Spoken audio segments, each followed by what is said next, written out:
Nakilahok ang mga ahensya ng pamahalaan at pribadong sektor sa nationwide simultaneous earthquake drill na isinagawa ngayong quarter.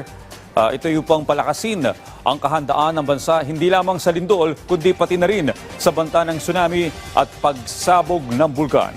Yan ang ulat ni Gab Villegas.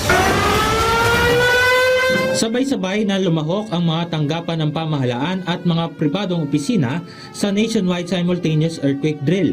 Nakatuon ang simultaneous exercise ngayon hindi lamang sa lindol, kundi pati rin sa potensyal na tsunami at pagputok ng bulkan. Ang bayan ng Mambahaw sa Camiguin ang napiling pagdausa ng ceremonial pressing of the button dahil na rin sa presensya ng mga hibok-hibok. Present sa aktibidad sina Civil Defense Administrator Undersecretary Ariel Nepomuceno at iba pang kinatawan mula sa iba't ibang ahensya ng pamahalaan. Nandun rin sina Camiguin Governor Xavier Jesus Romualdo at Representative J.J. Romualdo. Dito ay kinilala ni Undersecretary Nepomuceno ang pagiging handa ng lalawigan ng Camiguin sa tuwing panahon ng sakuna. So the Camiguin province is one good example, the gold standard on how things should be done properly. Ipinakita ng iba't ibang mga bayan sa Camiguin ang kanilang kahandaan pagdating sa lindol, pati na rin sa tsunami at pagputok ng bulkan.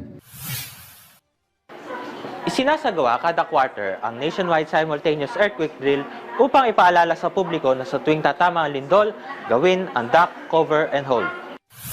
Lumahok din sa earthquake drill ang mga kawani ng People's Television Network kasama ang iba pang ahensya na nasa ilalim ng Presidential Communications Office. Dito ay nases rin ang kahandaan ng PTV sa oras na tumama ang magnitude 7.2 na lindol o ang The Big One dahil sa paggalaw ng West Valley Fault.